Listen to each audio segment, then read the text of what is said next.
Assalamualaikum warahmatullahi wabarakatuh. Ada sesuatu yang dari selain itu syirik. Iman bagi orang musyrik yang menghendaki siapa Allah beriman.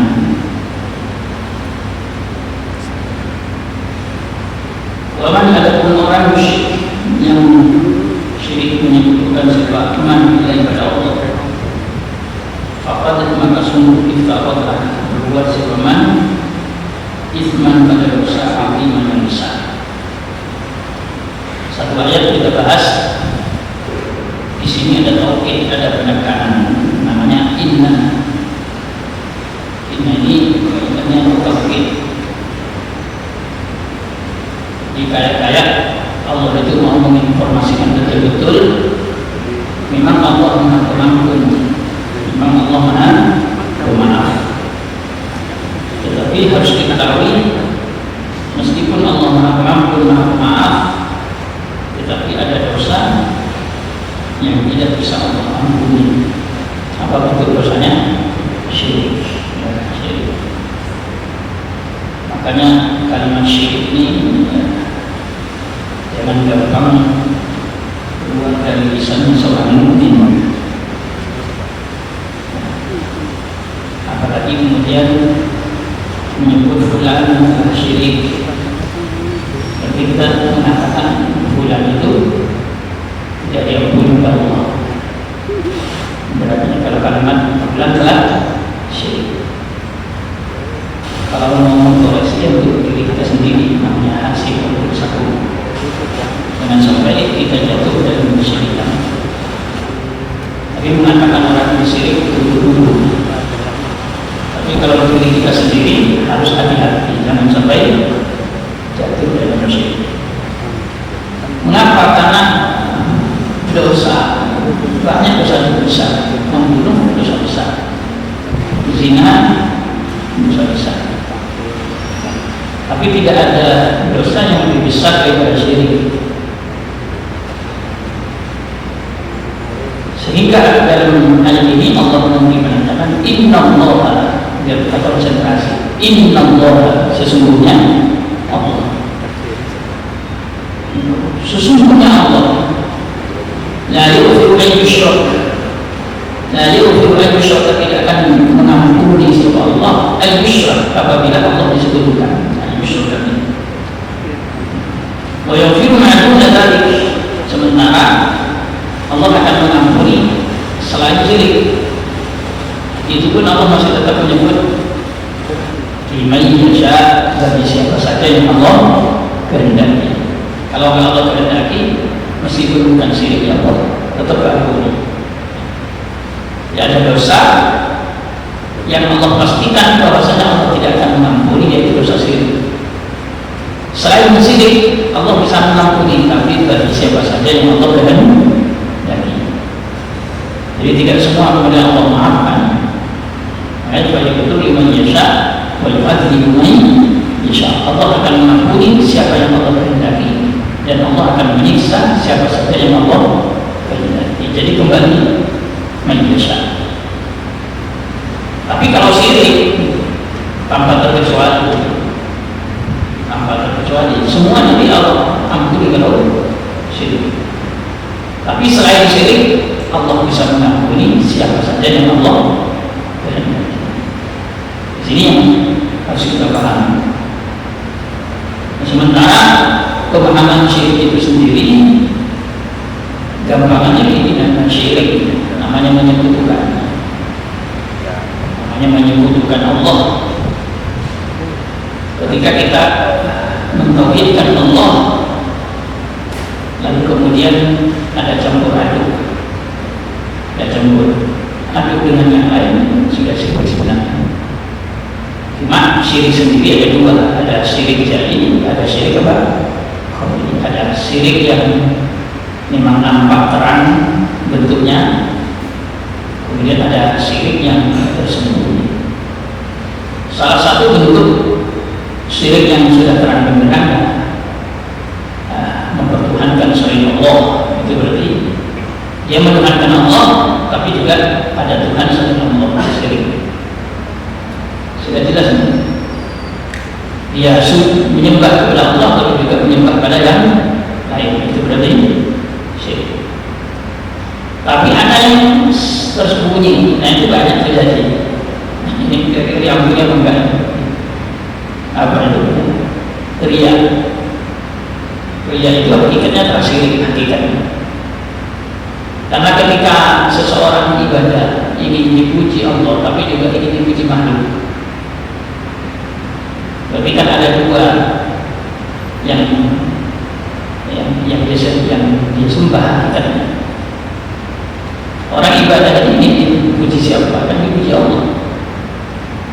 Tetapi ada rasa juga ingin dipuji selain Allah. Berarti ada sekutu di dalamnya. Mengharap ridho Allah tapi juga mengharap ridhonya makhluk. Maka ibaratnya gabah yang kemudian digiling itu, kalau padi kemudian digiling menjadi beras, itu tidak murni, masih ada campur dan ada berasnya, tapi juga ada gabahnya. Tapi di sana ada sekutu, ada cemburu. Nah, dalam kasus syirik khafi ini memang berat, sehingga ulama mayoritas masih mengatakan yang syirik khafi ketika kita bertobat itu masih diampuni. Tapi ayat innallaha la yaghfiru an yushraka bihi itu lebih dominan pada syirik apa? Menjadi syirik yang terang. Tapi yang harus dipahami, syirik itu mempertuhankan juga selain Allah, itu baru kemudian syirik. Tapi ada hal yang unik ya. Ketika seseorang itu sujud kepada Allah tapi juga sujud kepada makhluk, kira-kira lebih berat mana? Ada orang sujud kepada Allah tapi kemudian dalam hatinya sama sekali tidak terlintas sedang menyembah Allah. Tidak terlintas, justru terlintas yang lain. Kalau ada orang sholat, ketika dia sujud, dibagus-bagusin sujudnya, tapi sama sekali tidak terlintas ingin menyembah Allah, tapi ada orientasi yang lain. Mungkin ada iming-iming, kalau kamu sholatnya bagus, nah, kalau kamu sujudnya benar, nanti saya kasih ini ya, gimana ya? Ini kira-kira lebih berat mana? Ada orang sujud di hadapan Allah, lalu kemudian ada orang sujud kepada makhluk secara total. Makanya kita paham kemarin sudah kita sampaikan materi ini, bahwasanya sujud kepada makhluk itu berlaku pada umatnya Nabi Muhammad tentang hukum haramnya. Tapi yang harus dipahami, sujud kepada makhluk itu tidak serta-merta menjadikan seseorang syirik. Yang harus dibedakan ya. Jadi sujud kepada makhluk itu apa membuat seseorang itu syirik? Kalau hukum haram jelas, tapi syirik belum tentu. Karena kalau syirik itu harusnya sama dari zamannya Nabi Adam hingga sampai hari kiamat, harusnya status hukumnya sama. Syirik dari zamannya Nabi Adam sampai hari kiamat ya sama-sama dosa besar. Cuma hukum sujud itu berubah. Di zamannya Nabi Adam sujud kepada makhluk boleh. Buktinya malaikat sendiri disuruh sujud kepada Nabi Adam. Begitu juga di masanya Nabi Yusuf, ayahnya sendiri Nabi Yakub, begitu juga ibunya, dan 11 saudaranya Nabi Yusuf itu juga sujud kepada Nabi Yusuf. Berarti hukum sujud itu berubah. Yang dulunya boleh di syariat umat Nabi Muhammad tidak boleh lagi. Tapi syirik mulai dari zamannya Nabi Adam sampai hari akhir ini tidak pernah boleh, tidak pernah boleh. Memang haram dan termasuk dosa yang berat. Sehingga kalau kita nampak ada orang sujud, itu hukum yang kita lakukan kepada dia hukum haram atau hukum syirik. Kita menyebut haram apa syirik? Ada orang sujud ada anak sujud sama orang tua. Ini hukum haram apa sih? Soalnya dulu ada saudara sujud kepada saudara, ada orang tua sujud pada anak. Kapan? Ya itu tadi. Kedua orang tuanya Nabi Yusuf sujud kepada Nabi Yusuf. Saudara-saudaranya Nabi Yusuf sujud kepada Nabi Yusuf. Haram apa syirik? Di sana tidak ada haram, tidak ada syirik. Ya, di zamannya Nabi Yusuf ya. Di zamannya Nabi Yusuf, kedua orang tuanya Nabi Yusuf sujud kepada Nabi Yusuf. Saudara-saudaranya Nabi Yusuf juga sujud kepada Nabi Yusuf. Ternyata tidak ada haram, tidak ada syirik. Pada saat Nabi Adam diciptakan kemudian diadu dengan malaikat,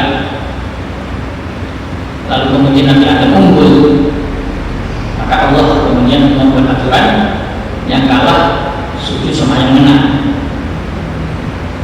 Yang menang Nabi Adam, yang kalah malaikat. Maka para malaikat sujud kepada Nabi Adam. Di sana tidak ada syirik. Meskipun menurut nafsir, oke, tapi ayat Qurannya tetap saja itu. Ada orang yang maksud sujud itu penghormatan. Mau kalimatnya sujud penghormatan, yang jelas kalimatnya sujud. Jadi kalimatnya apa? Sujud, bukan menghormat. Tapi kalimatnya apa? Fasajadu illa iblis. Para malaikat sujud kecuali iblis. Orang tuanya Nabi Yusuf dan saudara Nabi Yusuf di Al-Quran menggunakan bahasa sujud. Wa rafa'a abawayhi 'alal arsy fakharru lahu sujada. Ini Nabi Yusuf meminta kedua orang tuanya, kemudian memposisikan kedua orang tuanya untuk duduk di singgasana, di kursi kebesaran, lalu kemudian beliau semuanya sujud kepada Nabi Yusuf. Kedua orang tuanya sujud, saudaranya juga sujud. Kira-kira kalimatnya Nabi Yusuf mengatakan haram atau bagaimana? Malah Nabi Yusuf malah cuma ingat sama mimpi. Ketika nampak kedua orang tuanya sujud kepada Nabi Yusuf, saudara-saudara Nabi Yusuf itu juga sujud kepada Nabi Yusuf. Itu Nabi Yusuf ingat sama mimpinya malah. Kenapa? Karena dalam mimpi Nabi Yusuf nampak ada matahari dan bulan, ada 11 bintang sujud kepada dunia.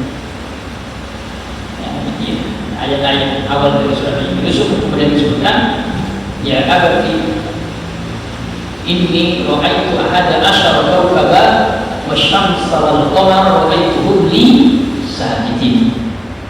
Wahai ayahku, aku melihat matahari dan rembulan beserta 11 bintang.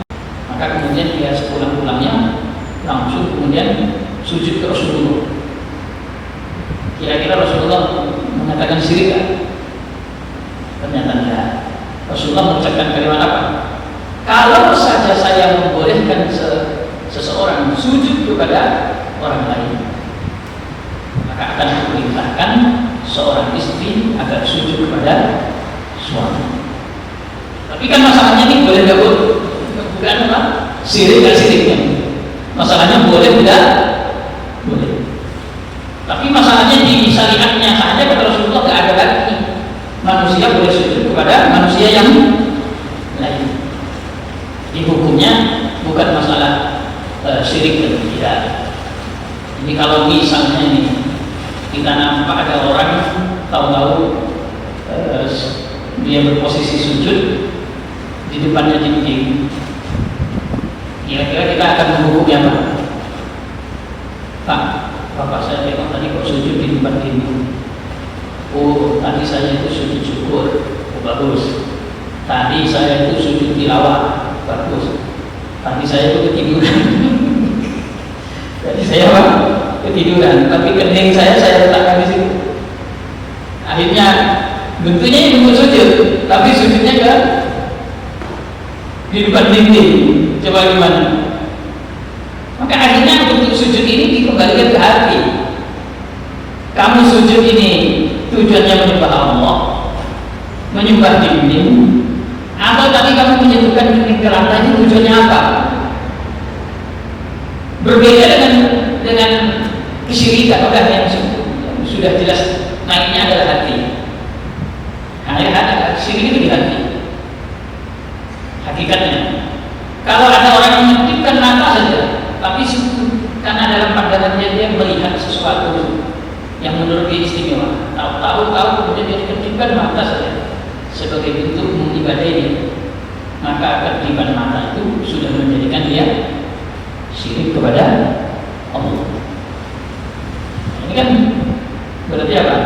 Meskipun dalam kitab Sulam Tauhid, ya, dalam kitab Sulam Tauhid, kata Imam An-Nawawi Al-Bantani ini, beliau menjelaskan syirik itu ada tiga, ada syirik qauli, ada syirik fi'li, ada syirik i'tiqadi. Ada syirik karena ucapan atau murtad karena ucapan, ada karena perbuatan, ada karena keyakinan. Kalau karena ucapan, beliau sampai membahasakan bahwa kafir fi hadzal zaman at-tasahhul fil kalam hatta la yadri annahu qad waqa'a fi bid'ah. Kata Imam Nawawi, banyak sekali terjadi di zaman ini. Orang semudahnya ngomong kata-kata yang menyebabkan dia ini sudah jatuh di dalam murtad, padahal dia tidak menyadari kalau itu murtad. Contohnya gampang aja. Kalau tidak ada saya, kalau tidak ada saya, mana bisa mana bisa ini terjadi? Masya Allah. Ini kata-kata syirik apa enggak? Kalau tidak ada saya, atau kalau bukan karena saya, Masya Allah. Pernah nggak kita ngomong kayak begitu? Nah, kalau bukan karena saya, Masya Allah, syirik kita ini sudah. Nah, kalau secara bahasa ya, secara bahasa, apalagi main bola ya, unggul gak menang lah, untung dari saya itu datangnya. Kalau tadi saya nggak ikut jadi kalah, kalau nggak ada saya kalah ya. Bahasa syirik itu sebenarnya dalam bahasa ini. Tapi ini harus paham dulu, makanya mengaji bab syirik itu harus paham namanya ada majas, harus ada apa? Paham istilah majas. Jadi yang disebut dengan majas akli, ungkapan bahasa umum. Begitu juga ketika kita menggunakan bahasa kita sakit, kita tahu kemudian sembuh. Ketika sembuh tahu bilang siapa? Sudah sembuh, alhamdulillah. Untung dari saya bawa kontraknya jenis obat ini dan untung dari saya bawa. Mungkin kalau nggak ada itu sudah mati. Berarti kita menisbatkan kesembuhan itu ada obat, bukan menganggap kesembuhan itu datangnya dari Allah. Itu kalimat yang bisa menyebabkan syirik. Cuma ini kan bahasa, tapi ujung-ujungnya kan ke hati. Ujung-ujungnya ke hati. Nah, kenapa kok harus hati-hati dalam syirik ini? Karena itu tadi, innallaha la yaghfiru an yushraka bihi wa yaghfiru ma duna dzalika liman yasha. Sesungguhnya Allah itu tidak akan mengampuni jika disekutukan, tapi selain itu Allah akan mengampuni bagi siapa saja yang Allah kehendaki. Kalau ada orang ada orang ziarah, terutama ziarah makam Nabi. Jadi jangan kalau yang yakin kepada Rasulullah atau yakin ke siapa. Ada orang datang ke makam Rasul. Banyak jenisnya orang ziarah makam Rasul. Ada yang menyentuh-nyentuh stand di situ. Ada yang mengangkat tangan berdoa. Ada yang selfie. Semacam-macam. Kira-kira orang yang ada di makamnya Rasul itu syirik apa enggak? Mau yang berdoa, mau yang selfie, atau mau yang menyentuh-nyentuh dindingnya? Kira-kira syirik apa enggak? Kalau di makam-makam yang lain mungkin ada kesyirikan. Makam wali, makam fulan, mungkin ada kesyirikan. Tapi kalau di makam Nabi kira-kira ada kesyirikan ya? Karena gini, Nabi itu pernah doa gini, Allah al-qabri wasanan yu'bad. Ya Allah, jangan kau jadikan kuburanku sebagai tempat sesembahan. Jadi jangan sampai, ya Allah, jangan kau sampai jadikan kuburanku sebagai wasan-wasan sebenarnya dia berhala, sebagai berhala yang disembah. Kalau Rasulullah berdoa seperti itu, kira-kira doa Rasulullah mustajab apa? Yang renungkan, ya Allah, jangan kau jadikan kuburanku sebagai sesembahan, sebagai berhala yang disembah. Kalau kita meyakini bahwasanya doa Rasul mustajab, berarti nggak ada kuburan Nabi itu dijadikan sebagai berhala yang disembah. Sehingga yang datang ke makamnya Nabi seperti apapun belum syirik, belum menjadikan Rasulullah sebagai apa? Sebagai berhala yang disembah, belum. Mau ada orang di depan makam Nabi doa ini, Allah, sampai nangis-nangis. Ada orang yang kemudian statis makam itu disentuh-sentuhnya, katanya entah cinta, kata baru atau apa, macam-macam.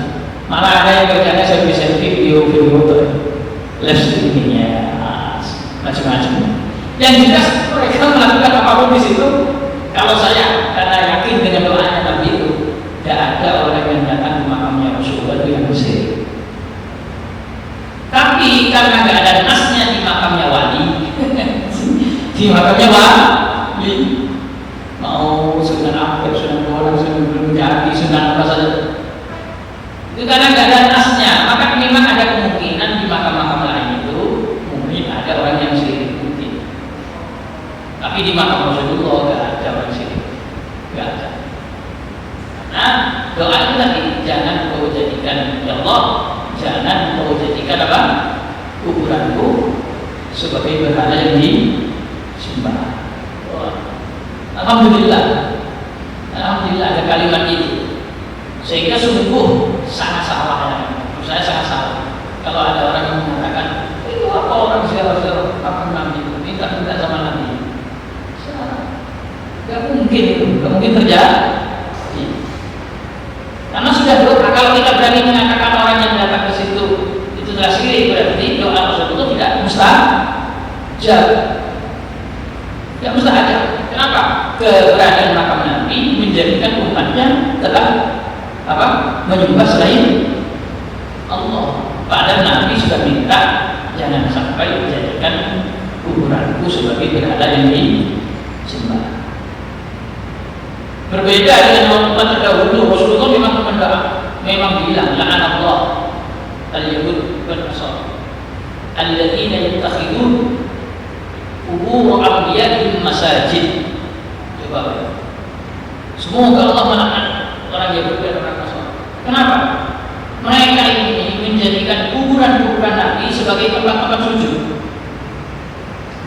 Bukan hanya masjid, tapi apa? Masjid sebagai tempat-tempat sujud. Memang kuburan itu menjadi tempat sujud. Sementara kuburannya Nabi tidak gitu, dan dijadikan tempat sujud. Memang hanya dijadikan sebagai tempat ziarah, meskipun ada di tengah-tengah masjid. Padahal kita realitanya kuburannya Rasulullah itu berada di tengah-tengah masjid. Gimana kan nyebutnya masjid?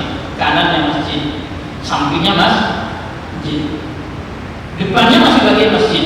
Kalau orang sholat, kita tahu ada dua mihrab di situ. Mihrab Rasulullah, ada lagi mihrab di depannya, masih bagian daripada masjid. Tapi makam Nabi tidak termasuk masjid, tapi ada di tengah-tengah masjid. Nah, sementara yang orang Yahudi dan orang Nasrani membangun ketika ada kuburan orang soleh dari para nabinya, memang kuburan itu yang dijadikan sebagai tempat ibadah, sebagai tempat sujud. Terjadilah di umatnya Nabi Muhammad mirip-mirip, tapi tidak sama. Yang terjadi apa? Biasanya kalau ada kuburannya orang soleh, entah di depannya, entah di belakangnya, biasanya dibangun masjid. Makanya jangan salah persepsi menjadikan kuburan itu sebagai masjid atau membangun masjid di yang harus dibedakan ya. Kalau ada orang kemudian menyamakan ini kerjaan orang Yahudi, orang Nasrani. Ketika ada orang soleh, maka kuburan yang dijadikan masjid. Mana ada kuburan dijadikan masjid? Kuburan dijadikan kuburan, tetapi di sebelahnya kuburan dibangun masjid. Jangan tengoklah makam wali-wali itu termasuk di sini, di Penyengat. Kalau kita datang ke Penyengat itu, yang sebelahnya masjid yang katanya dibuat dari putih-putihnya telur, itu kan sebelahnya berdampingan dengan kuburan. Tapi apakah menjadikan kuburan sebagai masjid? Wali-wali juga yang berkahwin makalah. Ini masjid di depannya ada kuburan. Tapi kalau Nabi kita Muhammad SAW di tengah-tengah masjid ada kuburan. Ya, pertanyaannya, apakah menjadikan kuburannya Nabi masjid? Tidak, karena tidak ada umatnya Nabi Muhammad yang menjadikan kuburannya Nabi sebagai tempat sujud. Sehingga kita yakin, hakul yakin, ainul yakin, bahwasanya umatnya Nabi Muhammad sampai detik ini yang ziarah ke makamnya Rasulullah tidak ada yang menyebutkan Allah. Sebab apa? Sebab beliau sudah berdoa, apa namanya? Allahumma la taj'al qabri watanan yu'bad, dan Rasulullah sudah menginformasikan kepada umatnya, jangan samakan dengan umat-umat terdahulu. Umat-umat terdahulu itu semoga dilaknat oleh Allah kalau ada kuburan Nabi, kuburan Nabinya dijadikan sebagai tempat sujud. Nah, kita enggak ya. Jadi sampai seperti itu masih belum. Makanya maaf ya, untuk memvonis orang syirik itu berat. Kenapa kok berat? Karena kita akan menjadikan orang tersebut sebagai orang yang tidak diampuni dosanya oleh Allah. Yang bahayanya ketika kita mengeluarkan orang dengan kata syirik, artinya mengeluarkan orang itu dari Islam. Ketika sudah mengeluarkan orang lain dari Islam, maka justru kita yang keluar dari Islam kalau orang tersebut tidak keluar dari Islam. Nah, repot. Jadi kalau mengkafirkan orang, menyebut orang syirik, berarti sudah mengkufurkan orang tersebut, bukan menyebut sebagai orang Islam. Ternyata orang itu sebenarnya masih Islam, maka orang yang mengeluarkan dia dari Islam, dialah yang telah keluar dari Islam. Kan masalahnya. Sehingga ayat ini bukan untuk menghukumi atau menghakimi orang lain, akan tetapi ayat ini untuk muhasabah, untuk waspada, untuk introspeksi bagi diri kita sendiri. Jadi hati-hati bicara dengan sembarangan, hati-hati berperilaku jangan berperilaku sembarangan, hati-hati hatinya dijaga, jangan sampai kemudian syirik. Syirik ada dua, syirik jali, ada syirik khafi. Nah, rata-rata menjaga syirik khafi ini sangat berat, seperti riya, sum'ah, takabur. Takabur ini memang hakikatnya syirik. Karena Allah Akbar, Allah Maha Besar, Allah yang Maha Besar, tahu-tahu dia sempat merasa kalau dirinya itu lebih besar dari yang lain. Berarti dia mengambil haknya Allah. Nah, di sinilah yang kemudian menyebabkan orang syirik. Kita tahu iblis, wah ini kalau kita panjang. Soalnya nanti ayatnya tentang tasbih.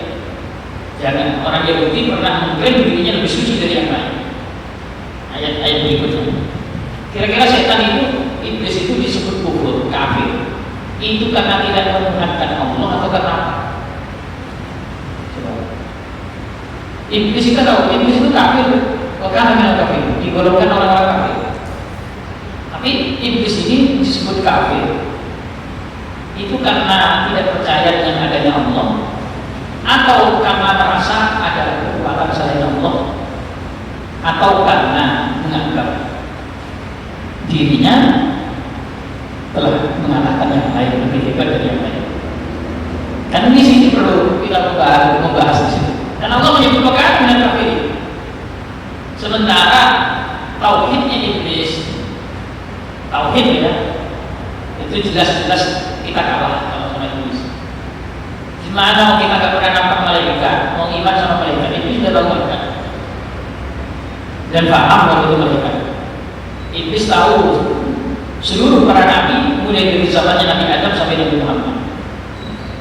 Bahkan Iblis sendiri yang berinteraksi dengan para malaikat. Iblis sangat tahu ayat-ayat yang turun, Al-Quran bahkan yang lain yang turun kepada para nabi.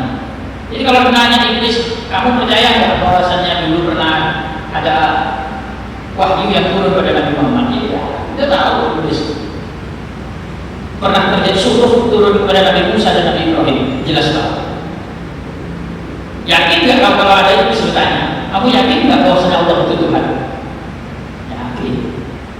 Cuma kan masalahnya Iblis sudah berkomitmen, namun tidak lahum ajma'in illa ibadaka minhumul mukhlasin. Saking kerennya Iblis. Wah, ya Allah, Rabbi anzirni ila yaumil ba'ts. Ya Allah, tangguhkan saya, panjangkan umur saya sampai hari kebangkitan. Minta sama Allah. Saya akan goda itu anak cucunya Adam, saya akan diizinkan semuanya. Kecuali hamba-hambamu yang kau bikin ikhlas, pakai mukhlas lagi. Saking tauhidnya Iblis itu. Kecuali hamba-hambamu yang ikhlas begitu. Tetapi al-mukhlas bukan mukhlis. Tetapi kecuali hamba-hambamu yang dibuat ikhlas oleh engkau.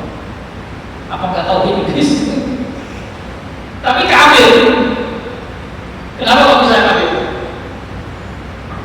Kalau Iblis kok bisa kafir gimana? Maka bilang kafir karena sempat merasa lebih hebat daripada Nabi Adam. Qala ana khairum minhu. Nanti ini pembelajaran ayat berikutnya ya. Jadi memang lu sangat luas dalam bab syirik ini.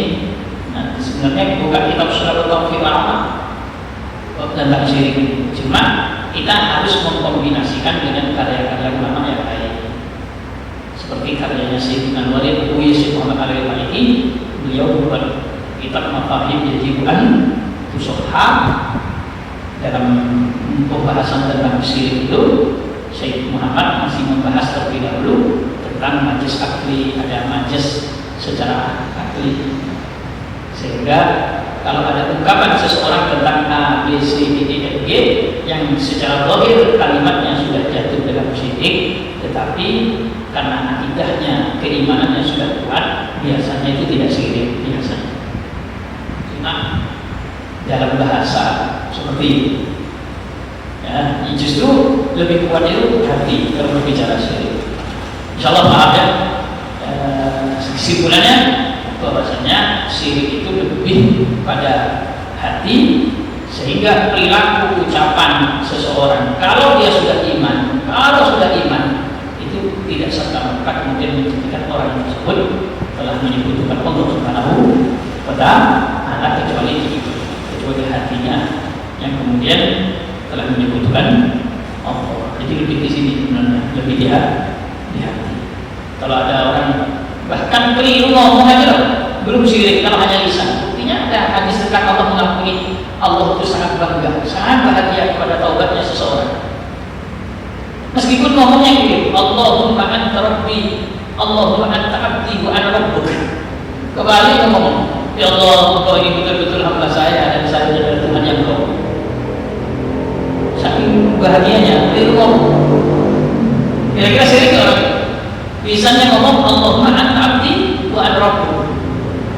Tapi Rasulullah membahas saking bahagianya sampai keliru ngomong itu Allah senang kok. Allah senang. Kenapa kok dia bisa salah ngomong? Karena dia berada di padang pasir, kehabisan bekal, lalu kemudian kendaraannya yang di situ ada bekalnya, tahu-tahu kemudian hilang bekalnya.